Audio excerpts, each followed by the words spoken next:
The cartel situation in Mexico is escalating. Just yesterday, the most powerful cartel leader, El Mencho, the head of the Jalisco New Generation cartel, was killed by government forces, kicking off a wave of violent attacks across the country. So, to better understand what's happening here, we're joined today by Stefano Rittondale. Stefano is the chief intelligence officer at Artorias and the man behind the all-source news account that's constantly tracking cartel activity. We get into new details about yesterday's operation, how various cartels have responded so far, and what to watch for in the coming days to see if this dies down or spirals out of control. Be sure to follow Stefano across all platforms to stay up to date. Those accounts will be linked in the description below. And with that, let's get to the conversation. All right, so yesterday made a quick update video on what was going on in Mexico, and comment after comment after comment is, you know who you should talk to, and any chance you can get the cartel guy back, and where's Stefano? So I heard it. I know. We're trying. Stefano, thank you so much for taking the time, man. No, thanks, Preston, for having me. I love how your followers just call me the cartel guy, so we'll just stick with that. That's right, yeah. There's only one person that's talking about. All right, so we got a lot to get into. Chaos erupted yesterday in Mexico, and we know the leader of the CJNG was killed. I'd like to start there. Mhm. What do we know right now about this operation? Right. So the operation, what we know, is this was a Mexican-led operation. I know there was some rumors that there was soft U.S. Special Forces involved. There was no boots on the ground, right? This was 100% a Mexican-led operation. The United States provided the intelligence support to get there. The U.S. Embassy in Mexico, the U.S. government has been very clear in their messaging. Like, this was a Mexican-led operation. All we did is give them intelligence. But obviously the Mexican government is going to try to beef up their role. Absolutely, rightfully so, right? That was their soldiers. They did the fighting, did everything. But I think it's very important to understand that we don't have confirmation. Obviously, there's no report to back this up. But I'm 99% certain that the unit that conducted this operation from the Mexican side that led to the killing of El Mencho was one of those vetted units from the U.S. In other words, kind of the FBI, the DEA, HSI, U.S. military, we all have vetted units within Mexico that we train, we equip, we arm, we do like background checks on these people. We track everything. Like, we want to make sure that you're not corruptible, you're not beholden to the cartels. And then once they can become vetted, we pass them intelligence, and then based on that, they action and on that intelligence to conduct operations. That's what I think is very likely happened. And so, yes, it was kind of the U.S. provided intelligence support. Obviously, we do know of U.S. drones have permissions to fly over Mexico, so maybe there was that.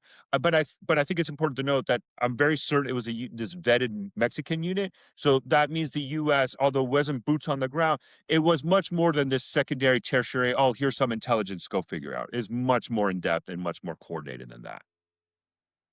Okay, so it sounds like a couple of the Mexican soldiers may have been wounded, but no losses on the government side. Is that what we know right now?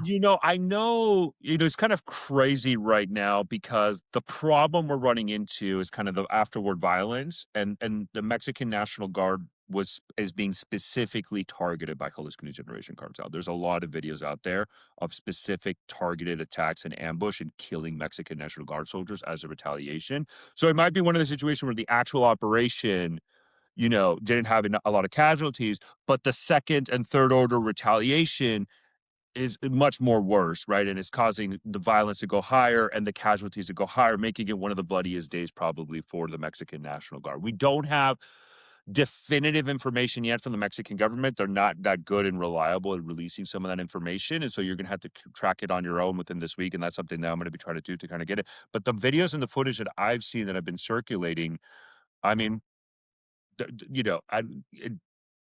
rough ballpark, half a dozen easily killed, at least in a couple of different incidents that I've seen of target attacks, if not more. And that's the problem. And that causes that even though the operation in itself and viewed isolated was a success, the problem was the second and third order effect afterwards across Mexico and the violence that impacted Mexico, which was a very interesting development in and of itself that might cause for the Mexican military and the National Guard specifically to have kind of a bad day. Why is what's unique about the National Guard for them to be targeted specifically? I think it's just an easier target because they're the ones that are more out there. A lot of times they're kind of the ones that do the day-to-day kind of security operations when the Mexican military is more kind of like the response force.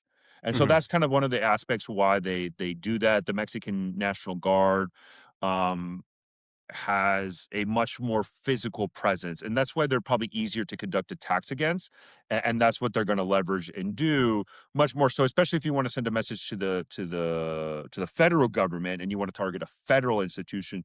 You're going to target the ones that are out there the most, because the military, although they do patrols, most of the times the military is much more viewed as crisis happens, send some like a company, two companies, a couple hundred soldiers, send them to help calm down the situation. They go and they kind of like rotate forces. Like for them, like us, think of it like a deployment to Afghanistan, a deployment to, Iraq, a deployment to the border.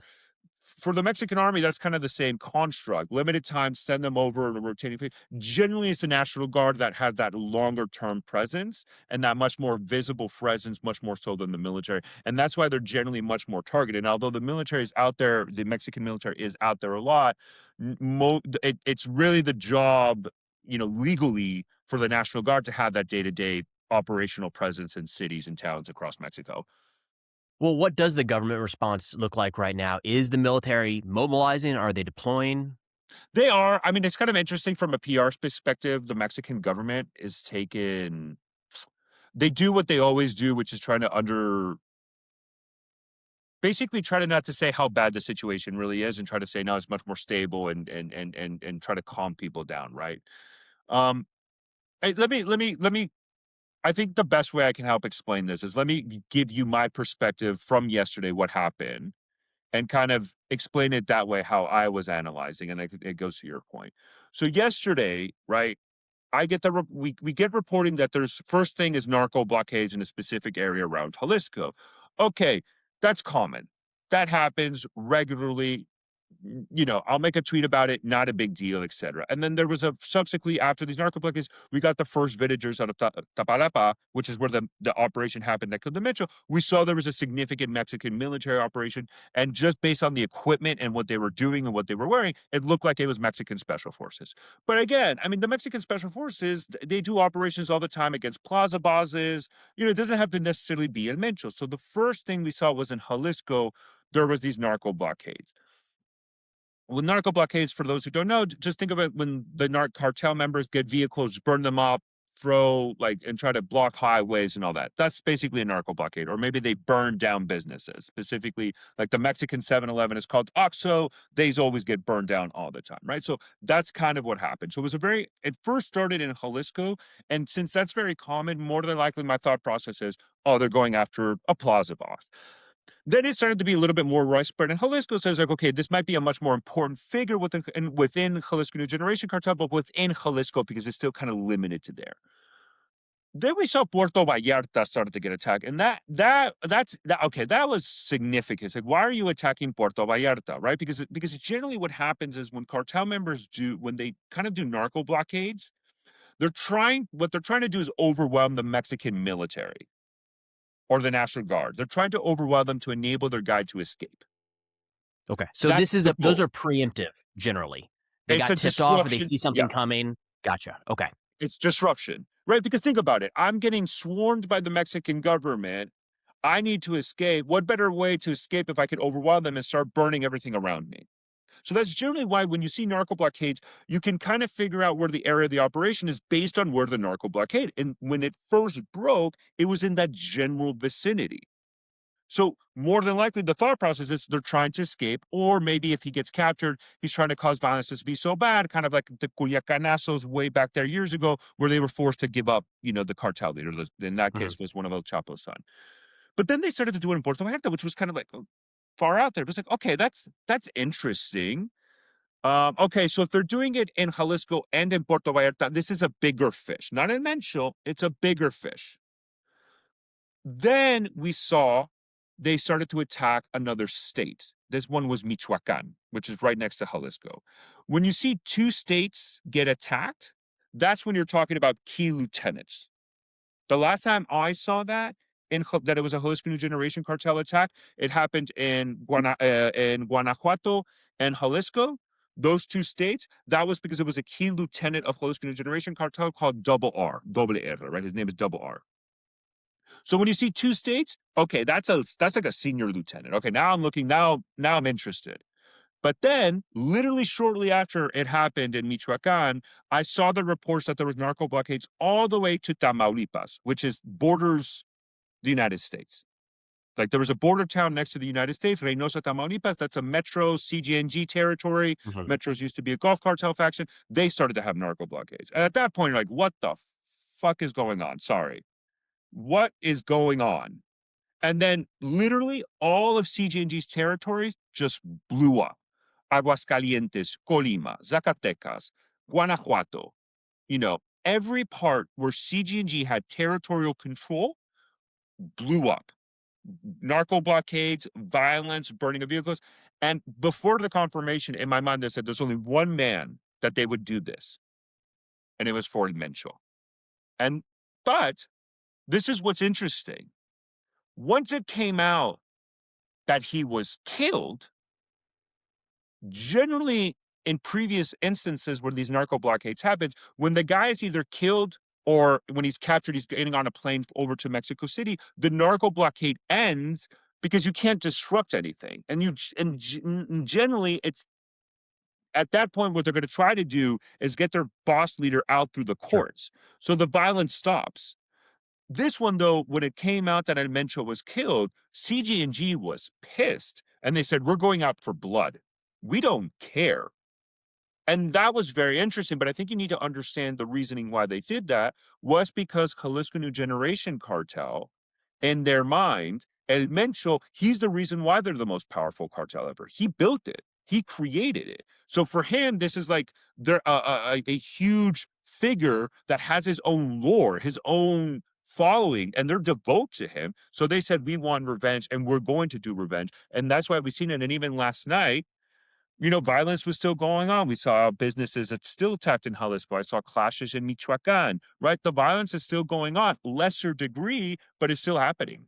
All right, so I definitely want to get into what it looks like, the responses internally to CJNG, externally with other cartels, and then, of course, the government response and what that combat kind of looks like right now. We'll get into all of that just after this break. Hey, did you guys know President Bush has a Substack? I think it's him. I mean, it links to articles he's written recently, so make of that what you will. But look, Substack's a great platform, right? A lot of really talented creators adding their work each and every day, but unfortunately, they just had a pretty significant data breach. Substack confirmed on February 4th, so just a couple weeks ago, that an unauthorized third party accessed user emails and phone numbers during a security breach that occurred in October 2025. And according to the company's disclosure, attackers obtained email addresses, phone numbers, and internal metadata from user accounts. I follow quite a few accounts on Substack, so yeah, I'm probably looped into that breach as well, which is a pretty good reason to look into tools like Incogni, the sponsor of today's video. Incogni is a data removal service that helps you remove your personal information online with ease. With Incogni's new custom removals feature on the Unlimited and Family Unlimited plan, you can flag specific websites exposing your information, and their privacy agents just take care of it for you. I mean, just within the first week of using Incogni, I could see progress in the dashboard, removal requests sent, and updates tracked clearly. This whole process can feel overwhelming, so it's reassuring seeing the actions being taken. And this isn't just about data brokers, it's about removing yourself from the internet more broadly. Even one exposed profile can increase the risk of scams, harassment, or identity theft. So if you're serious about protecting your privacy, don't wait. Go to incogni.com/Preston Stewart. That link will be in the pinned comment and description below, and be sure to use code Preston Stewart for 60% off. All right, so Stefano, internal to CJNG, I know there was speculation at one point that this might trigger, some infighting of sorts, people trying to consolidate. I want to start internally, then shift to external to other cartels, and then the government to kind of set the stage here. What is the response looking like internally right now? Right. So we don't have much information yet. I mean, again, it just happened. That's the thing I'm looking for this week, right? Okay. I've actually even asked sources out there like, yo, who's next? Okay, I'm going to give you my belief, my assumption of what we're going on. First of all, if in case of any of your followers have been following X, I think you and I know this account, Lord Bebo or Bebo or whatever the guy's name is, the Russian dude. Yeah. Okay. Stick to Russian misinformation. Don't talk about cartel. He made a post about a guy named Yogurt going to be the next leader of CJNG. what the fuck are you talking about? No, no, no. Yogurt is not the guy. Let's move on. He's not going to be the guy. And the irony of that situation, I literally had a huge argument with another cartel focus account about Yogurt, how I'm seeing him becoming an up and rising star within the CJNG leadership. They don't believe me. And then now I have X for some reason, and it just spread like wildfire, saying Yogurt is going to be the next cartel leader of CJNG. No, Dude, he you is can't not. be the head of a cartel with a name like Yogurt. I'm sorry. I don't make I the rules, mean, you know? you would be surprised how that is not an impediment to these guys or job description. So Yogurt is not going to be the leader of CGNG. The one I'm looking at, there's one guy who's kind of like the right-hand man of El Mencho, which is the guy, I just go by the aliases to keep it safe. 03, Cerotres, right? 03. He's the right-hand man of El Mencho. And in many aspects, you can even see him being the guy who kind of really runs the day-to-day operations of Jalisco New Generation Cartel, where El Mencho is kind of like that CEO, but kind of like at a bigger and much more like he's more value in the loyalty he gets and Mhm. commands and like big picture type of thing, not the day-to-day operation. That, for the most part, is El Cero Tres. So naturally, the thought process is he's going to be the next one in charge. I think Cero Tres has some problem sets though, in the sense that he doesn't command the absolute, let's say, loyalty or has command of a significant amount of gunmen compared to like the key lieutenants underneath. And then specifically like these regional leaders, right? Because after Ferrotres, the next one that you would look at is a guy named El Sapo, the frog, right? El Sapo is a key commander. He's actually doing a lot of operations right now in Zacatecas. Another one is El Jardinero, the gardener. That guy has base of operation in Jalisco, Nayarit, and he's a key figure who really did that alliance with Los Chapitos that we talked about in previous episodes. It was El Jardinero. There's another one, like I said earlier, Doble R, double R. So since those guys control the guns and they control the men, and they're the regional leaders, for Fero Tres to take command, they would all need to agree for him to be in charge, because until then I don't see him necessarily having the power and influence to really dictate anything. Once they agree to make him the leader, then he'll have the command and influence. And we saw that with Maito Flaco after Mayo Zambada, right? The other guy in the Sinaloa cartel. Maito Flaco was a nobody until all the leaders and all the groups and the factions under the Mayo Zambada organization said, yes, the son Maito Flaco is in charge. Then he had the power, and now he has absolute control. Cero Tres doesn't have that right now. He needs the agreement of those lieutenants to get there. So can Cero Tres be the next one that's going to take over if there's agreements? The ones that I can see being spoilers, I mean, El Sapo, not necessarily. The one I can see being a spoiler is El Jardinero. El Jardinero, he's one who can be a spoiler. He has a lot of power and influence in the heartland of what we considered Jalisco New Generation Cartel's territory, like their key heartland capital. Mhm. And he has a very key alliance with Los Chapitos. It looks like he's the one who manages the alliance with Los Chapitos much more so than others. El Sapo manages a lot of guys in Zacatecas and Jalisco as well. And it looks like he has a role with the Metros and Tamaulipas. So he's the other one, and he can generally be considered viewed as number 3. So that's the aspect, right? So there's two ways you can look at this. Either there's a coalescing around a leader that likely can be Cero Tres. It could be one of those other lieutenants, though, El Sapo, maybe even El Jardinero. I don't think Jardinero, though. I think more El Sapo, but it could be. And there's a coalescing around that new leader, and then they continue moving forward. Is the problem, though, that maybe there isn't an agreement, and now you start seeing the splintering and the fracturing, and now Jalisco New Generation Cartel has fractured. And then depending on who fractures, that now we're looking at the map and saying who can do what and the violence that can happen. And I think that's the problem. And really, this is the first real test for Jalisco New Generation Cartel. This is the first key test because El Mencho built it. And he made it the most Okay. powerful cartel in about a decade. Like this cartel has existed of just about a decade and is the most dominant cartel, not only in Mexico, but in the world. And I would even go as far as they are the most powerful criminal organization in the world, much more powerful than the Russian mafia, much more powerful than the triads. It's Jalisco New Generation Cartel. They have presence in over 40 countries around the world, and they dominate the cocaine trade. So, like, dominate it. Most of the cocaine probably comes from them. So, and cocaine, to everybody here, flooding Europe and the United States. Even with everything that we saw in South America, the price of cocaine in the United States is going down. because we're just getting oversupplies. The supply side is just flooding us, right? So that's El Mencho. Now that he's dead, now is going to be the key test of the continuity of Jalisco New Generation Cartel. That's the key factor. We just don't know. This is the biggest test.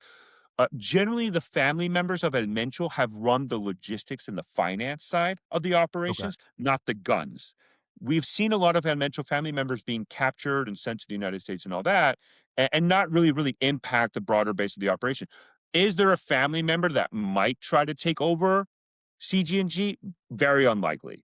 We haven't really seen it. Not impossible, but just very unlikely. You're looking at these other figures. I mean, Artorias is technically a family member of Mencho, so he could kind of run that, but he just doesn't have those gunmen. But again, the continuity of Jalisco New Generation Cartel, this is the ultimate test. And I would say, Preston, the next couple of weeks and couple of months is going to be that determining factor, because it's going to be hard to see now if there's a split, but there might be breadcrumbs when we get there. And I think this is maybe the reason why we're seeing these CJNG retaliations, because the way I'm analyzing it's two ways. Why are they continuing outside of just revenge for revenge sakes? And one of the things I kind of thought about was, is this a rallying around the flag?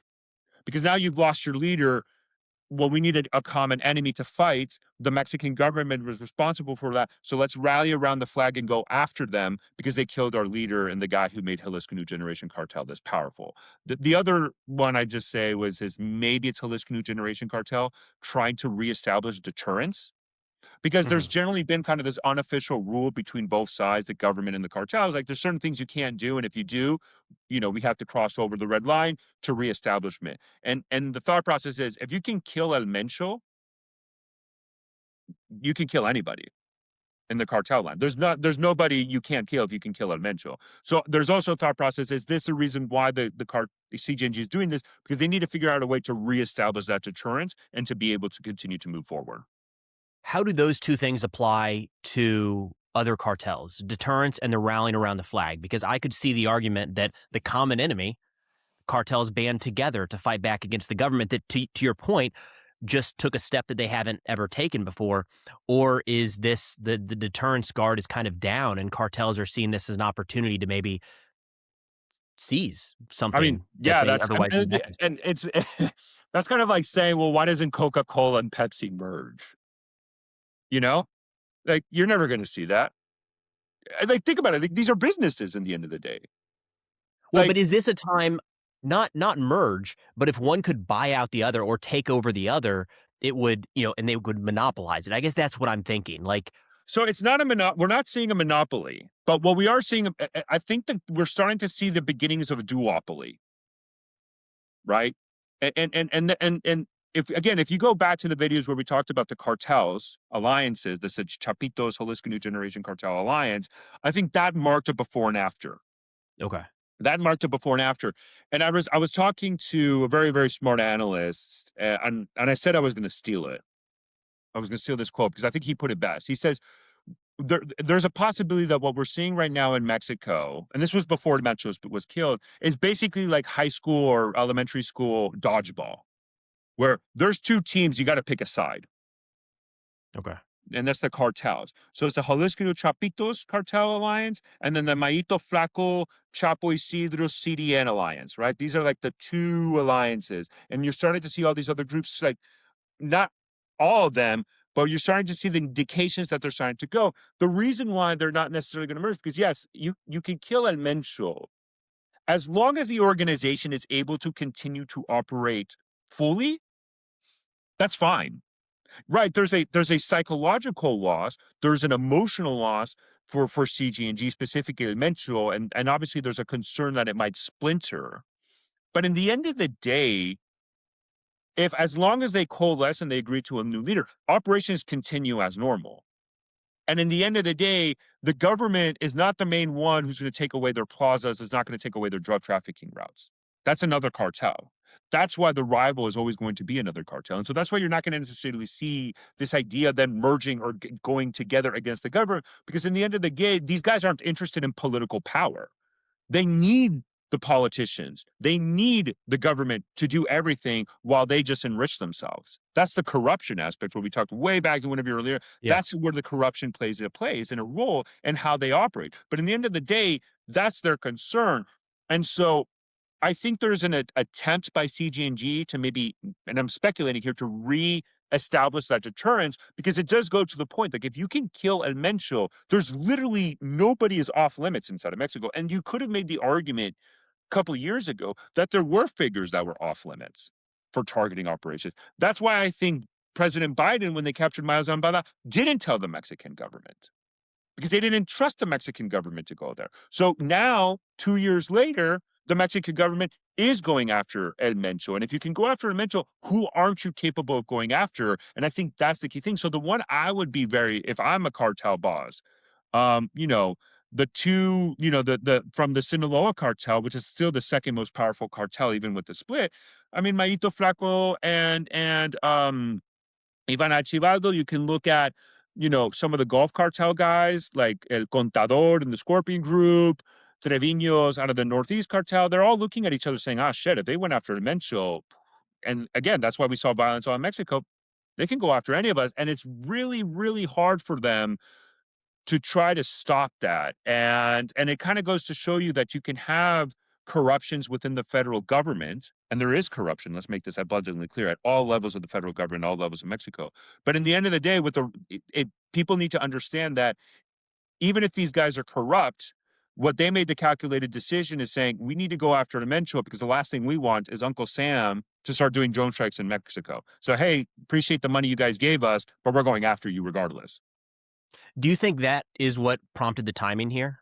Or what is the timing about? Because, I mean, is this something that they've been... I mean, of course, Mexico and the United States officially have wanted this guy for a long time. Any indication why yesterday it kicked off? Obviously he's been a number one, but the question is, how much is, from the Mexican perspective, how much they wanted to rock that boat and everything. I do believe the political pressure from the Trump administration played a very key role in doing this. And I think it's basically boils down to, hey, Mexico, you either go after him or we're going after him. So what do you want? That would have been, that's a big, you talk about lines being crossed, right? U.S. forces going in to get a drug kingpin. Yeah. I mean, but again, like, it was funny. After Maduro was captured, there was a great article that I agreed with where everybody in Mexico was said, oh, shit. Oh, shit. Is this what they're going to do inside of our country? Fuck, no. No. Claudia Sheinbaum, that is the last thing she wants. And what is very interesting, look at the messaging from U.S. politicians. Look at before El Mencho. Look at not only the messaging from the executive branch, but look at the legislative branch before and after El Mencho. Even before El Mencho, there was one thing that the U.S. government was pushing hard in the messaging, that Mexico can do this with an alliance with the U.S. and where we give them, like, there was nothing, not this talk of unilateral operations. It was, the talk is Mexico can do this. We just need to support Mexico more.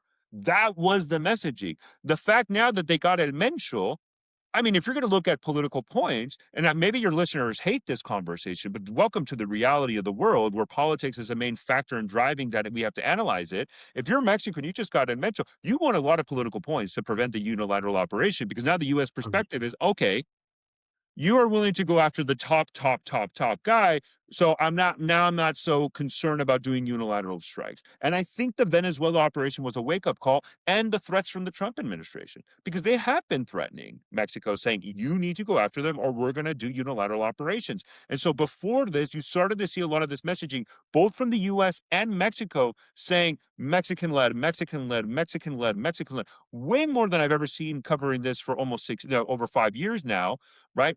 This is the most I've ever seen it, and I think there's a reason. And now with the death of El Mencho, it wins them points. And it sounds crazy, but it's the only logical thing, because again, 2 years ago, when we captured Mayo Zambada, it was a unilateral operation by the U.S. It was not, leveraged by the Mexicans. The Mexicans had no idea.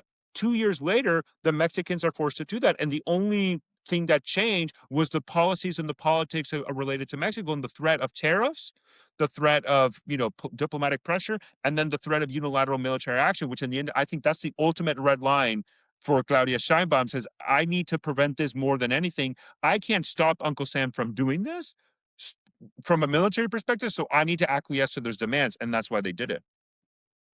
Dude, the reporting was really interesting to see from the U.S. talking about the U.S. involvement or lack of involvement, because I saw a number of outlets, like the headline, just straight clickbait, was like U.S. involved in Mexico operation. And then you get into it, it's like, we shared intel. It's like, listen, that's not the headline I would probably use. So we both wanted credit for playing some role in it, but not too much. It was I kind think of walking a line. Look at the end of the day, look at the US embassy. Like the US embassy in Mexico is giving mad praise to the Mexicans. I mean, they're praising them. They're loving it. And we're seeing kind of the same aspect. Look, there's kind of that vetted unit. I mean, it's not only the intelligence provided, yes, but it's much more than like that. Again, these are, if I'm assuming, because just knowing, being the fact that it was El Mencho, there's very small units in Mexico that would be trusted to conduct this type of operation. You're not, the irony is you're not sending in the National Guard to go after El Mencho because they're the most easily corruptible ones, right? They're the ones that you could easily corrupt. And you're not sending in the regular Mexican army because they can also be corrupted. There's bases in, let's say, Michoacan right now under the United Cartels, under los Cartel de los Reyes. Those Mexican military bases protect the leadership of the United Cartel, specifically R5 and the Cartel de los Reyes, right? So you're not sending in you're sending in your tier 1, top tier assets to the Mexican Special Forces, right? Their equivalent to SEAL Team 6 and Delta Force. They have it. One of them, for example, being those murciélagos, the bats, right? And even within that, they're very, very, very specific. And what I think people need to understand is, it wasn't just a one-off of intelligence. I mean, it's a constant, nonstop. And we have drones and assets overflying Mexico with the agreement of the Mexican government. The Mexican government has already come out and publicly acknowledged this, that there's U.S. drones overhead flying Mexican territory in coordination with the Mexican government. And that's kind of the relationship, right? So what we're seeing is, I think when we're saying the intelligence support, I would agree with you. It's okay, guys, it was intel. It wasn't SEAL Team 6. And to be honest, you don't need it. Why? If we're running into situations where the Mexicans are willing to do it, why would we put our own guys at risk? It doesn't make any sense. If they're doing the job and that's their country, and all we have to do is vet, train, equip, pay, and give them intel, then just do that, right? There's not this necessity for it. And that's what I think the Mexicans are trying to prove politically to the United States. The question now becomes, where are we where are we after the midterms, and where we are after, more importantly, the next presidential election? What happens, right? Because again, I just, the main difference is the political pressure from the Trump administration. I tweeted about this. I mean, this is the ultimate win for the Trump administration from a cartel fight. This is what they were looking for. The question is, it doesn't matter the long-term viability, because I would agree, if they manage to appoint a successor, they can manage the operations still kind of, for the most part, the same. But the win is a win, and this is a win. So that's what they were looking for, and we'll see kind of how that continues moving forward. I mean, I like that you're looking at the midterms, the next presidential election, but man, I'm trying to get through the next few days, next few weeks here. So let's dial it back, and we'll wrap on this. Two questions kind of together, and I think they play together. First off, what does reestablishing deterrence look like if the cartels go that route, just in your estimation?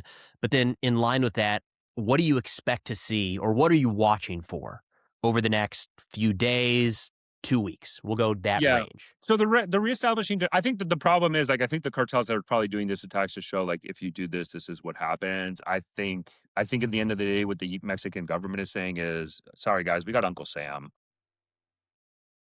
We don't. Is it a dozen government officials and soldiers killed? Is it a building? I don't know if they're destroyed? willing to go that far. And I think the risk that the cartels have is, and again, I just speculated from the deterrence, why are they still doing these attacks outside of just we're angry, we want revenge? I mean, there has to be at least some motive, right? One of them was rallying the flag, the other one's